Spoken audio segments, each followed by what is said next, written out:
4G를 쓰는 이동통신 인터넷 속도 LTE보다 20배 빠른 이른바 빛의 속도를 내세운 5G 가입자가 1,300만 명을 돌파했습니다. 그런데 출시 2년이 지나도록 빛의 속도라는 말이 무색하게 빛의 속도로 끊기거나 아예 연결 자체가 안 되는 일이 부지기수로 벌어지고 있는데요. 참다 못한 소비자들이 우리는 더 이상 5G의 호구가 아니라며 집단 소송에 나서기로 했습니다. 장한지 기자입니다. 한 푼이라도 아끼기 위해 그동안 알뜰폰을 써오던 취업준비생 유지태 씨는 지난달 큰맘 먹고 5G 폰으로 갈아탔습니다. 알뜰폰 할 때는 38,000원 정도 요금제가 됐었거든요. 근데 제가 이제 취업을 하려다 보니까 강의도 들어야 되고 동영상도 이렇게 많이 틀어야 돼서 그 5G가 좋다고 휴대폰 거기 센터에서 얘기를 해서 제가 최근에 9만 원짜리 요금으로 바꿨습니다. 그런데 지하철에서 알뜰폰 4G를 썼을 때 끊김이 없었던 동영상이 오히려 5G를 쓰다 보니 뚝뚝 끊기는 예상치 못했던 일을 겪고 있습니다. 강북에서 강남에 있는 학원으로 오고 있는데 금호에서 옥수역이 이제 한강대교로 건너는 타이밍인데 거기서 계속 동영상이 끊기는 겁니다. 예전에 제가 LTE를 그냥 썼을 때는 거기서 동영상이 끊기지 않았거든요. 지하철에서만 그런 게 아닙니다. 툭하면 끊기는 인터넷에 화는 나지만 2년 약정이 있어 다시 알뜰폰으로 돌아갈 수도 없습니다. 기분이 굉장히 나쁘죠. 일단 요금제를 가장 비싼 요금제를 쓰고 있는데 저희들 같은 취준생들은 그게 중요하거든요. 영상이 듣다가 이제 끊기면 안 되니까 1분 1초도 아까운데 솔직히 말하면 듣다가 또 흐름이 끊기면 공부가 좀 안 되잖아요. 그렇습니다.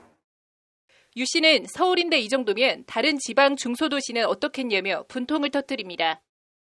제가 시골에 있는 어떤 산 오지에 있는 것도 아니고 그래도 나름 서울에서 강북에서 강남으로 가는 와중에도 이렇게 동영상이 끊기면 솔직히 지방에서는 어떠한 수준인지는 안 봐도 비디오겠죠. 다른 지역은 어떨까? 충남 천안에 거주하는 손지명 씨는 5G 출시와 동시에 5G 폰을 개통했지만 자취방에서 단 하루도 제대로 된 서비스를 받아본 적이 없습니다. 현재 천안에서 생활 중인데 제가 거주하고 있는 집에서는 5G 모드만 사용할 때는 끊기는 경우가 너무 많아서 제대로 사용하기가 힘들었습니다. 이 지역에마다 편차가 큰 것 같아요. 제가 천안에서 거주하고 있는 집 같은 경우는 사실상 5G 활용이 안 됩니다. 말만 5G, 실제로는 4G라며 왜 바꿨는지 모르겠다고 허탈해합니다. 실제로 이제 아예 끊겨가지고 계속 이렇게 확인을 하다 보니까 이제 5G로 이용할 때는 이용할 수 자체가 없더라고요, 지역에 따라서. 그래서 저는 그냥 LTE 겸용 모드로 바꾸니 자연스럽게 LTE로 바뀌면서 4G로는 자연스럽게 사용이 가능합니다. 결국 울며 겨자 먹기로 매달 비싼 5G 요금만 꼬박꼬박 내고 있습니다. 5G 요금제만 선택할 수 있는데 이 선택지들이 기본적으로 LTE보다 가격이 높더라고요. 그래서 불만이 좀 있습니다. 굳이 5G를 써야만 하는 이유도 사실 못 느끼는 거죠. 실제 지난해 6월 영국 시장조사기관 오픈시그널의 한국이동통신 5G 가용성 조사에 따르면 5G를 쓰더라도 실제 5G망에 연결되는 경우는 이용 시간의 15%에 불과한 것으로 나타났습니다.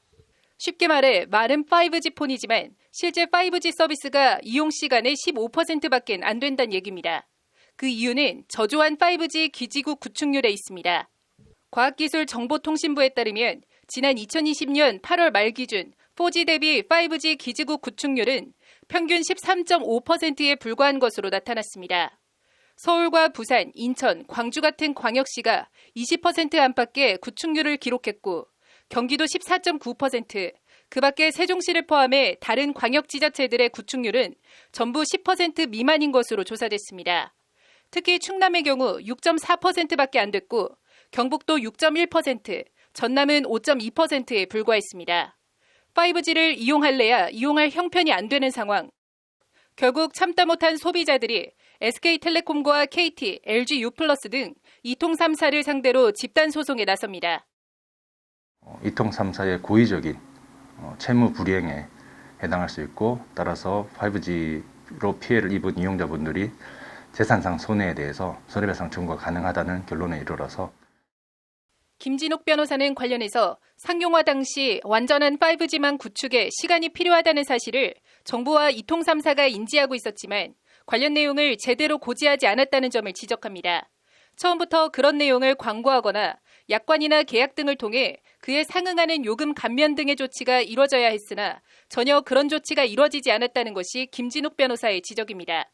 이는 이통 3사의 고의 또는 중대한 과실에 기인한 불완전 채무 이행으로 이통 3사는 해당 손해를 배상할 책임이 있다고 강조합니다.